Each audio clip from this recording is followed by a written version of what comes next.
অৰ্থনৈতিক দিশতে হোক বা ৰাজনৈতিক দিশতে হোক, এই তিনিটা দিশতে আমি পিছ পৰি আছো। আমি আগবাঢ়িব লাগিব। শৈক্ষিক দিশত যদি আমি চাবলৈ যাওঁ, আমাৰ সমাজত আজি বহুত ড্ৰপ আউট ষ্টুডেণ্ট আছে। বহুতে ক্লাছ 8-9 পঢ়ি পেলাই স্কুল বাদ দি পেলাই কিছুমান কেৰালা, দিল্লী, মুম্বাই কাম কৰিবলৈ গৈ আছে। আজি মা দেউতাকে ইমান কষ্টৰ জৰিয়তে তেওঁলোকক পঢ়া শুনা কৰাৰ বাবে আগুৱাই দিয়ে, কিন্তু তেওঁলোকে পঢ়াত গুৰুত্ব নিদি পেলাই তেওঁলোকে 8-9 পঢ়ি পেলাই তেওঁলোকে বাহিৰত কাম কৰিব লগা যায়। দুৰ্ভাগ্যজনক কথা। আমাৰ ল'ৰাবিলাকে একচুৱেলি পঢ়াত গুৰুত্ব দিব লাগে আৰু বাহিৰত যাব নালাগে। একচুৱেলি বাহিৰত যাব নালাগে, আমাৰ ইয়াতে থাকি ইয়াতে বিজনেছ কৰিব লাগে। আমাৰ মানুহ বিশেষকে আনৰ ঘৰত হাজিৰা কৰি বেছি ভাল পায়, বেলেগত হাজিৰা কাম কৰিহে বেছি ভাল পায়, কিন্তু নিজে যে বিজনেছ কৰি যে আগবাঢ়ি যাব সেই ক্ষেত্ৰত কিন্তু বহুত কম গুৰুত্ব দিয়ে। গতিকে আমি বিজনেছ কৰিব লাগিব। আজি আমি যিমানে পৰিশ্ৰম নকৰো কিয়, মেহনত কৰি পেলাই কেতিয়াও আমি পইচা ঘটিব নোৱাৰিম, ধন সম্পত্তি বনাব নোৱাৰিম। পইচা বনাবলৈ হলে আমাৰ দিমাগ খটাব লাগিব, বিজনেছত আগবাঢ়িব লাগিব, তেতিয়াহে আমাৰ পইচা আমি বনাব পাৰিম। আপোনালোকে 1 মাহৰ কাম 2 সপ্তাহত কৰি শেষ কৰি দিয়ক, পইচা নিজে দেখা দিব। যেতিয়া আপোনাৰ হাতত পইচা থাকিব তেতিয়া সমাজে আপোনাক মানিব, সালাম জনাব।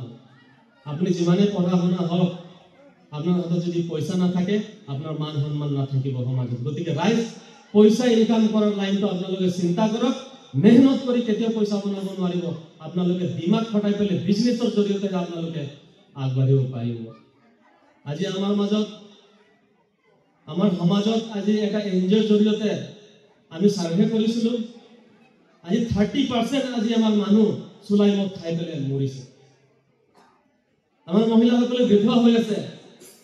এটা ঘৰত যদি গাৰ্জেনে যদি ঢুকাই যায়, এই মহিলাৰ ওপৰত বা এই ফেমিলিৰ ওপৰত কিমান ডাঙৰ এটা বাৰ্ডেন আহি যায় আমি সকলোৱে জানো। গতিকে মদ পানী আমি এৰিব লাগিব। আমি শিক্ষাৰ দিশত আগবাঢ়িব লাগিব, উন্নতিৰ ক্ষেত্ৰত আমি আগবাঢ়িব লাগিব। ৰাজনৈতিক ক্ষেত্ৰতো আমি পিছ পৰি আছো। আজি ৰাজনৈতিকভাৱে আমি সজাগ হ'ব লাগিব। আজি চাওক, অসমত এটা সময়ত আমাৰ 22-23টা এমএলএ আছিলে। আজিৰ তাৰিখত অসমত আমাৰ কেইটা এমএলএ আছে? 4টা না 5টা। আজি 37 সমষ্টি, 37টা সমষ্টিত আমি আদিবাসী মেজৰিটি আছো, কিন্তু আজি মাত্ৰ 5টা না 6টাহে আমি এমএলএ হ'ব পাৰিছো। গতিকে ৰাজনৈতিকভাৱে আমি একত্ৰিত হ'ব লাগিব।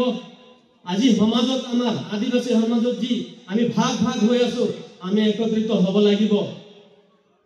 আজি আমি আশাৰ নামত আমি ভাগ হৈ আছো, কিছুমানে আশাৰ নামত ভাগ হৈ আছো, সান্তালী ছাত্ৰ সন্থাৰ নামত ভাগ হৈ আছো, আমি কিছুমান সমাজৰ নামত আমি বিভক্ত হৈ আছো। আমি সকলো আদিবাসী সকলে যদি আমি একত্ৰিত হওঁ, আমি নিশ্চয় প্ৰত্যেকটা সমষ্টিত, আদিবাসী মেজৰিটি সমষ্টিত আমি এমএলএ বনাব পাৰিম। আৰু যোনদিনাখন আমি একত্ৰিত হ'ম, যোনদিনাখন আমি 37 এমএলএ জিকিব পাৰিম, সেইদিনাখন দিছপুৰ হিলি যাব। যিকোনো এটা দলৰ লগত আমি এলাইন্স কৰি পেলাই আমি চৰকাৰত আহিব পাৰিম। আৰু আমাৰ নিজৰ যিখিনি আদিবাসী সকলৰ যি জ্বলন্ত সমস্যা, যিখিনি সাংবিধানিক প্ৰাপ্য, সেইখিনি আমি উদ্ধাৰ কৰিবলৈ সক্ষম হ'ম। গতিকে ৰাইজ, আমি সজাগ হ'ব লাগিব। সজাগ হ'বৰ সময় আহিছে। আজি আমাৰ আদিবাসী জাতিৰ পৰাই আমাৰ ভাৰতৰ প্ৰথম নাগৰিক ৰাষ্ট্ৰপতি দ্ৰৌপদী মুৰ্মু ডাঙৰণী ৰাষ্ট্ৰপতি হোৱাৰ পিছতো আমাৰ যিখিনি আদিবাসীৰ সমস্যা আমি সমাধান কৰিব পৰা নাই। আজি আমি দ্ৰৌপদী মুৰ্মু ডাঙৰণীক আমি ৰাষ্ট্ৰপতি হিচাপে আমি লগ কৰিব পৰা নাই। আমাক এপইণ্টমেণ্ট বাৰে বাৰে কেঞ্চেল কৰি দিয়া হৈ আছে। গতিকে আমি যিকোনো পদ্ধতি অৱলম্বন কৰি আমি ৰাষ্ট্ৰপতিলৈ আমাৰ এই সমস্যা আমি জনাব লাগিব। ইতিমধ্যে তামিলনাডুত ৰাষ্ট্ৰপতি ভ্ৰমণত তেওঁ আদিবাসীসকলৰ লগত মত বিনিময় কৰি এটা কথা গম পাইছে যে আদিবাসীসকলে ইমান পিছ পৰি আছে তামিলনাডুত। সেই কথাখিনি তেওঁ মত পোষণ কৰিছে। নৰেন্দ্ৰ মোদী ডাঙৰীয়াৰ লগত কথা পাতিম বুলি তেওঁ কথা দিছে। গতিকে ৰাইজ, আমি আদিবাসী যিমানে জাতি জনগোষ্ঠী আছো, সকলোৱে একত্ৰিত হৈ যদি আমি আগবাঢ়ো, নিশ্চয় আমাৰ জাতিৰ উন্নয়ন হ'ব।